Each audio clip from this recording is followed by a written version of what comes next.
Olá a todos. Meu nome é Sibeli Sestari. Eu sou doutora em Ciência e Tecnologia de Polímeros, formado pelo Instituto de Macromoléculas, professora Luísa Mano. Trabalho atualmente como técnica principal no Polo de Inovação e Engenharia de Polímeros, em Guimarães, Portugal. E vou lhes apresentar hoje essa palestra intitulada O Paradoxo dos Microplásticos, que é baseada no livro O Paradoxo dos Plásticos, de Christy Armitt, o qual eu traduzi para o português brasileiro ano passado.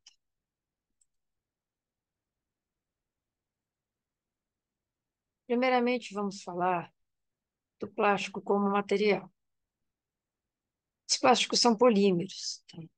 Um tipo de material que é subdividido entre plásticos e elastômeros, ou borrachas. Os plásticos ainda se subdividem entre termoplásticos, que são os tipos mais conhecidos de plásticos, e os termorrígidos, que são plásticos que não são tão facilmente recicláveis quanto os termoplásticos, por serem infusíveis. O que se pode dizer, em suma, sobre o plástico é que ele é um material não natural, proveniente de matéria-prima fóssil, no caso, são resíduos do refino do petróleo que servem de matéria-prima para a produção de plásticos. Dentre os materiais recicláveis são dos mais fáceis de se reciclar, altamente resistentes à corrosão e fáceis de moldar, impermeáveis e isolantes termoelétrico-acústicos. Um comparativo da análise de ciclo de vida entre plástico, alumínio e vidro, percebe-se que, em termos de consumo de energia, geração de resíduo sólido, tanto por peso quanto por volume, e geração de gases de efeito estufa, alternativas de plástico são mais sustentáveis do que dos materiais convencionais. Outra coisa, num comparativo entre degradação de filmes plásticos de polietileno a polipropileno e materiais convencionais, como papel, comida e, no caso, um material não tão convencional assim, mas hoje em dia já bem popular e conhecido, que são filmes de bioplásticos, percebe-se que a única diferença entre degradação é o fato deles estarem ou no solo, expostos às intempéries, ou seja, efeito oxidativo, degradação por radiação ultravioleta, ou eles estarem enterrados em aterro. No primeiro caso, apenas dispostos no solo, eles degradam entre 1 e 3 anos. E quando enterrados em aterro, eles demoram mais de 6 anos para se degradar e não se degradam ao longo desse tempo. O curioso é saber que, em teoria, a degradação é desejada, deseja-se materiais que degradam ou que se biodegradam. Acontece que toda degradação libera gás carbônico e metano, tanto dos plásticos quanto de outros materiais. A grande diferença aqui é, de acordo com análises de ciclo de vida, dentre esses 4 materiais, apenas os filmes de plásticos convencionais podem ser considerados sustentáveis. Falando agora do volume de plásticos existentes nos resíduos sólidos urbanos, no caso aqui, esses são dados dos Estados Unidos. Percebe-se que, apesar de toda a celeuma em torno da crise do plástico, os plásticos correspondem a 13% dos resíduos sólidos urbanos.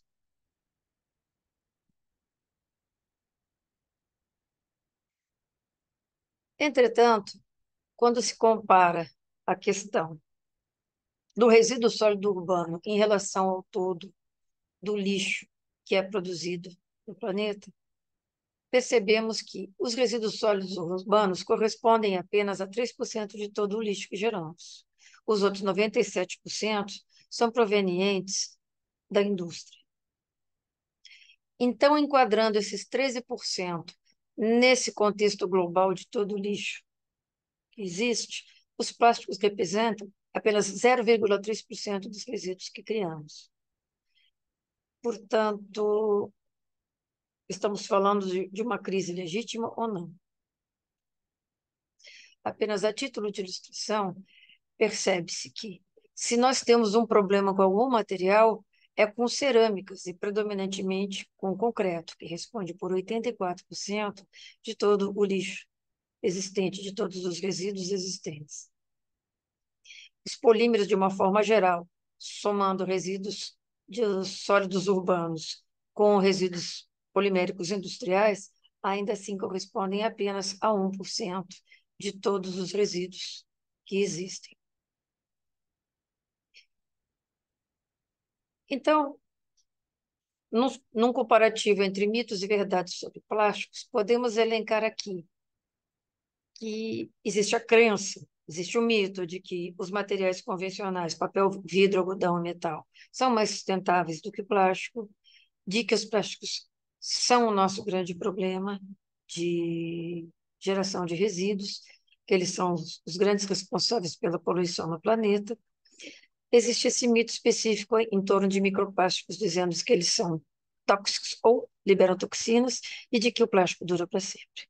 Mas, efetivamente, o que se vê é que, na maioria das análises de ciclos de vida em todo o planeta, os plásticos são a escolha mais sustentável e que substituí-lo por materiais convencionais resulta em maior consumo de material e, por conseguinte, consumo de energia, geração de resíduos e emissão de gás carbono. Nos Estados Unidos, eles correspondem apenas a 13% do lixo, e substituí-los, por exemplo, por embalagens de papel, produziria de 3 a 4 vezes mais lixo nos resíduos sólidos urbanos. A poluição não vem dos plásticos, e sim do nosso comportamento. Se nós queremos mudar esse quadro, temos que nos reeducar para o plástico, para a vida no planeta e regulamentar esse nosso comportamento poluidor, punindo, de preferência, de forma pesada, o responsável pela poluição.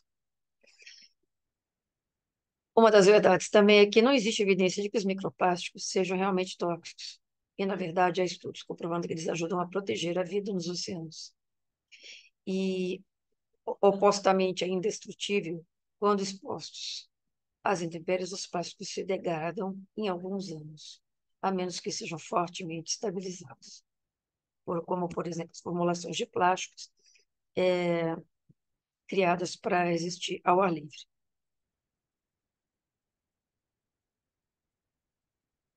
Para começar a falar de microplásticos, vamos entrar com a definição de que o microplástico vai ter o tamanho entre 1 micrômetro e 5 milímetros. Qualquer tamanho abaixo disso, abaixo de 1 micrômetro, já não é mais microplástico, já pode ser considerado nanoplástico. E vamos aos números dos microplásticos. Eles respondem por 8% em peso de todos os plásticos que existem no oceano. E 35% deles vem de lavagem de tecidos que carregam fibras sintéticas. Outros 30% vem do desgaste de pneus dos carros. 0,3% apenas vem de grânulos de plástico e 2% vem de microesferas contidas em produtos de higiene pessoal. Apesar de não ser só isso, vê-se aqui também que você tem como fonte de microplásticos no oceano a própria poeira urbana, a tinta usada para marcação de rodovias e o revestimento marítimo, entre outros. O mais curioso é perceber aqui na tabela da direita quais são as regiões que mais produzem esses microplásticos de acordo com a sua fonte de produção. Percebe-se que os grandes campeões, quase 16%, são a lavagem de tecidos em indício da Ásia, desgaste de pneus na América do Norte, Europa e Ásia Central, e também a lavagem de tecidos da China. E do que são feitos esses microplásticos? Em essência, eles são feitos predominantemente de PE e de PP. Vários estudos chegaram a essa conclusão. Inclusive, aqueles encontrados dentro de peixes correspondem predominantemente a polietileno e polipropileno. Também existem estudos detalhando tipo de plástico e em que concentração eles surgem na orla e na areia da praia. Sem nenhuma coincidência, a maior parte desses microplásticos são compostos pelos plásticos que possuem a maior fatia de mercado, que são as poliolefinadas, polipropileno e polietilenos. Portanto, faz sentido que eles sejam realmente aquele presente em maior quantidade dos microplásticos do oceano. Agora, a questão mais sensitiva, que é a toxicidade de microplásticos. Vê-se com frequência não apenas manchetes, mas também artigos ditos científicos, afirmando que microplásticos são tóxicos e poluem e envenenam a vida marinha. O que acontece de verdade, lendo-se com vagar e com atenção esses artigos, percebe-se basicamente esses 7 pontos em comum entre eles.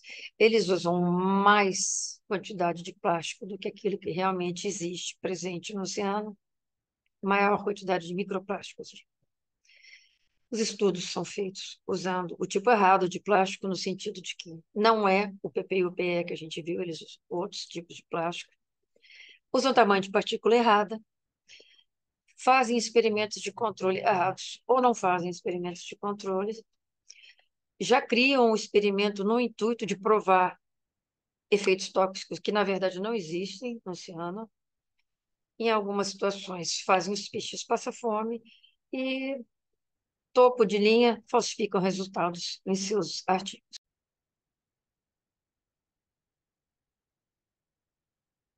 Em 2016, Lenz e Nielsen descobriram que de cada 10 estudos sobre microplásticos, todos descobriram concentrações reais de microplásticos na faixa de 1 nanograma por litro e 1 micrograma por litro. Só que a quantidade utilizada nesses artigos bombásticos sobre a toxicidade de microplásticos usaram de 100 a 10 milhões de vezes mais microplástico do que essas verdadeiras concentrações encontradas no oceano. Esses autores, Lenz e Nielsen, denunciaram cientistas por usarem concentrações tão absurdamente altas. Quando a gente fala que foi usado o tipo errado de microplástico, já vimos anteriormente na composição dos microplásticos do oceano que o poliestireno corresponde apenas a 8% desse total. E boa parte dos artigos mencionados anteriormente usaram poliestireno reticulado para fazer o seu estudo, ou seja, não corresponde à realidade. Usaram o tipo errado de plástico. Utilizaram também o tamanho de partícula errada. Nós já vimos anteriormente que, na definição de microplásticos, são aqueles compreendidos num tamanho entre 1 micrômetro e 5 milímetros. Eles usaram tamanhos nanométricos para fazer a comparativo deles, também outra situação irreal. Outro aspecto grave dessa pseudociência é que, quando você faz um experimento desse com seres vivos, você tem que ter um experimento de controle para comparar se a sua constatação se aplica somente àquele material estudado ou se aplica a outros. Ou seja, se você está alimentando um grupo de peixes com microplástico, você tem que pegar e alimentar um grupo semelhante de peixes com outro tipo de partículas, seja areia, sedimentos, o que quer que seja. E você precisa ver se no grupo dos microplásticos e no grupo desse outro tipo de partícula houve ou não é, efeitos na saúde dessa população de peixes. Se você não fizer isso, o seu estudo não é válido. Muitos autores também criaram seus estudos para mostrar efeitos tóxicos que não acontecem no oceano. Encharcaram seus microplásticos com produtos químicos tóxicos e aí expuseram os peixes a esse veneno. Esse método não corresponde ao que acontece no oceano. Quanto a matar os peixinhos de fome, o que acontece? Se os peixes, nesses experimentos, deveriam estar comendo uma quantidade X de alimento, eles simplesmente tiraram 10% desse alimento dos peixes, substituíram por microplástico. Ou seja, com ou sem microplástico, esses peixes estão passando fome, estão comendo 10% a menos do que eles deviam, e isso por si só já pode ser motivo para alterações no estado, para causar alterações no estado de saúde desses peixes. E por fim, o pior de tudo, há estudos, e especialmente esse aqui publicado numa das revistas mais científicas mais renomadas, que é a Science, colocou resultados falsos, só que foram denunciados e obrigados a retirar o artigo deles.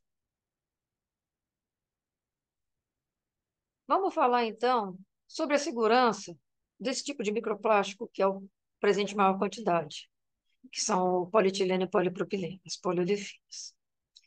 Vejam vocês que a formulação típica desses materiais inclui 99,96% do plástico puro. O que entra de aditivo são substâncias para impedir as reações de oxidação e de degradação, onde materiais como fosfito e fenol impedido, né, trabalham reagindo quimicamente com radicais livres ali e não liberando nada, em teores que, somando todos os aditivos, não chega a 0,1%. Então, são materiais seguros. Outra coisa curiosa, um estudo que buscava detectar se era possível, né, haver a liberação de algum composto tóxico, né, no uso de copos de poliestireno, mesmo utilizando condições de processo irreais, como aquecimento a 95 graus Celsius por até 30 minutos, quem vai tomar o seu cafezinho num copo de poliestireno a 95 graus e deixar ele quietinho ali por 30 minutos? Conseguiram detectar apenas benzeno etílico em concentrações 100 vezes menores do que o limite de segurança determinado pela Organização Mundial de Saúde. E, como conclusão, chegaram à conclusão que esse poliestireno, esses copos de poliestireno, não são inseguros para consumo humano. Falando nisso, qual o significado de eu encontrar traços de determinado produto ou de determinada substância química quando eu faço um ensaio?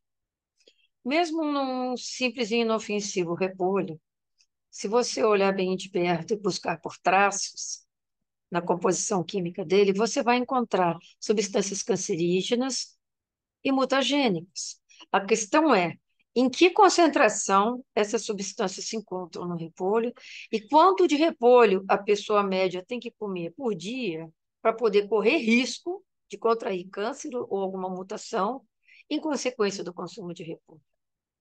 Então, esse é o tipo de informação que costuma faltar nesses esses artigos de pseudociência bombásticos que acusam do alto lá da sua sabedoria que os microplásticos são tóxicos e causam doenças.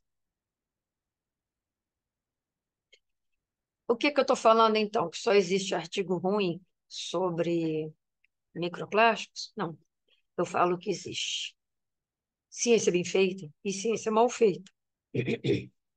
Por exemplo, vamos falar de ciência bem feita.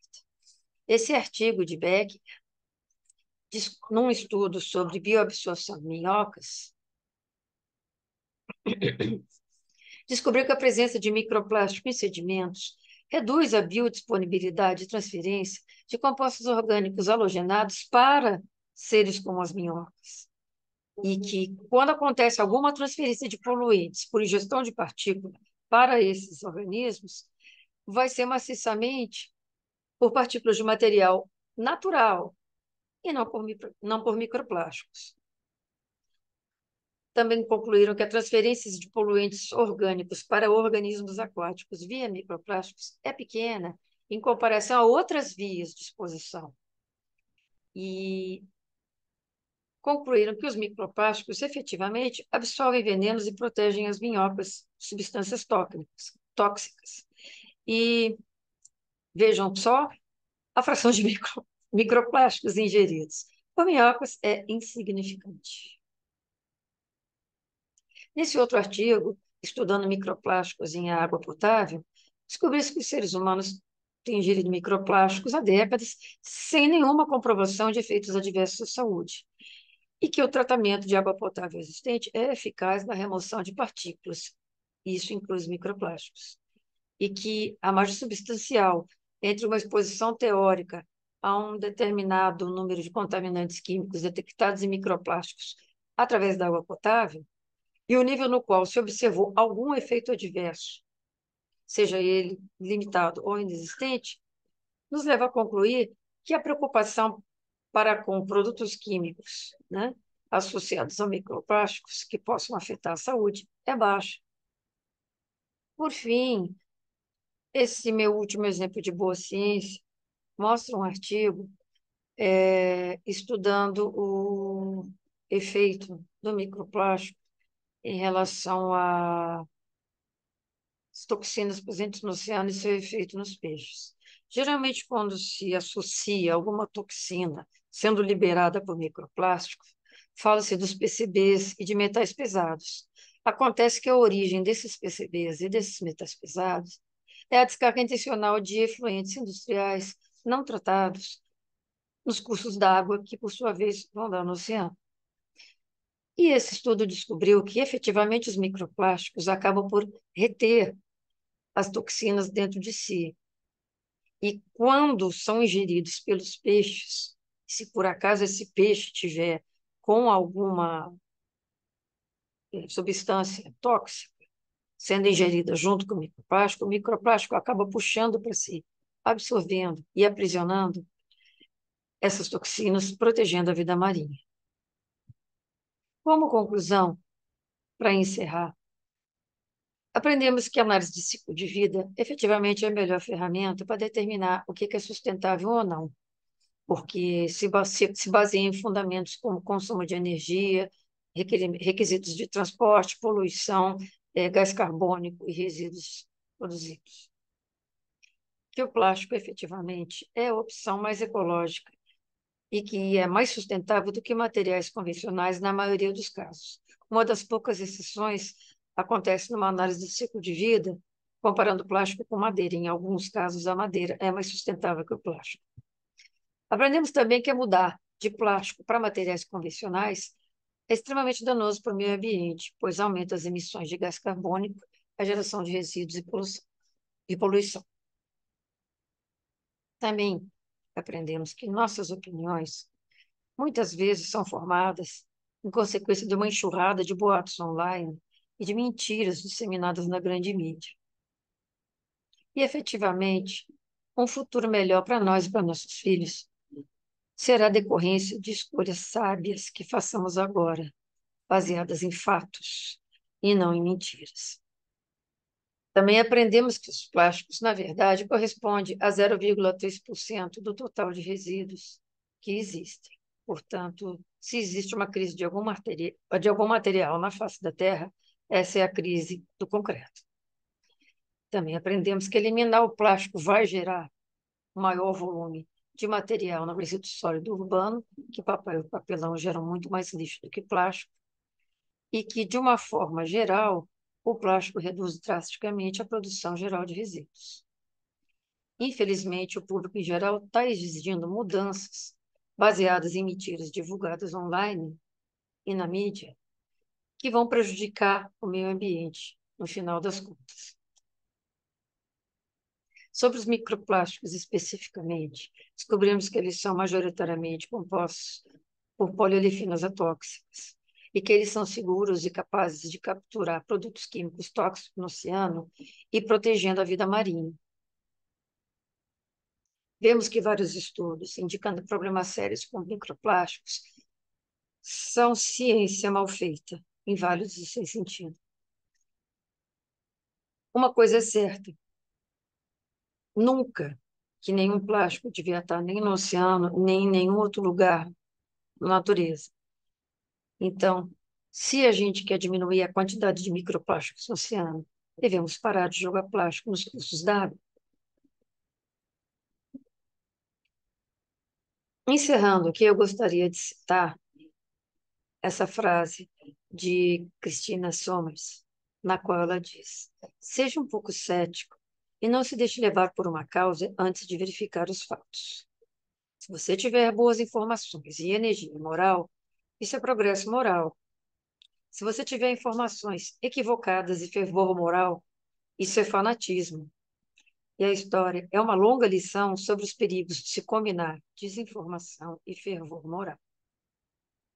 Em resumo, precisamos ter fatos, tá? Formarmos nossas opiniões e tomarmos nossas decisões. E uma vez de posse desses fatos, é nosso dever divulgá-los para todos aqueles que estiverem ao nosso alcance. Esses são meus contatos para quem queira tirar qualquer dúvida. Eu sou facilmente também localizável nas redes sociais LinkedIn e ResearchGate. Essa apresentação está disponível para download e eu estou disponível para tirar qualquer dúvida. Muito obrigada.